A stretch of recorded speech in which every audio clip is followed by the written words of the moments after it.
Sláinte. Quick video on going to point. What delineates or differentiates the Western blade craft from the Southeast Asian blade craft, even South American blade craft, is the emphasis on going to point. The emphasis on the thrust.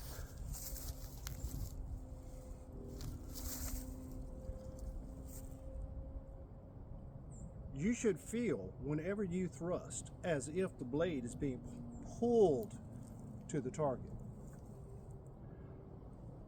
In Western blade craft, there is such an emphasis on going to point that it is primary. There is a difference there between Southeast Asian, Malay, Indonesian blade arts. It may be due to, perhaps, I hypothesize, primarily being tools versus weapons. Could be environmental. But in the West, primarily, this is a weapon. So the emphasis is on the thrust and the cut secondary.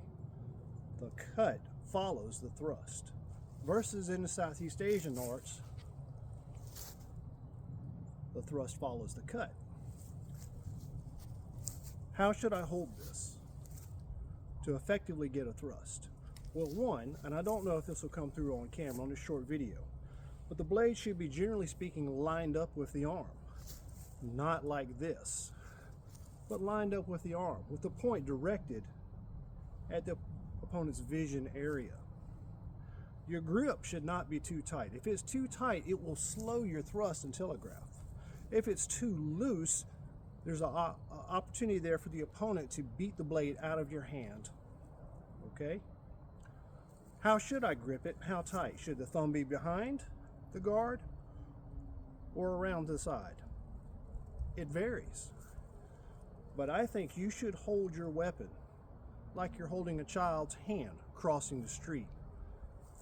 Firm enough not to lose the blade, but not so tight that you tense up the whole arm, so that the thrust comes directly to the opponent's eyes, as if it's being pulled, as if there's a string pulling your weapon to the eyes.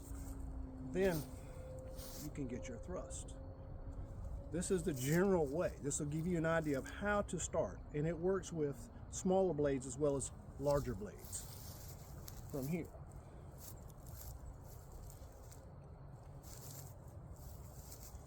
the tip of the blade moves first, like it's being dragged to the target.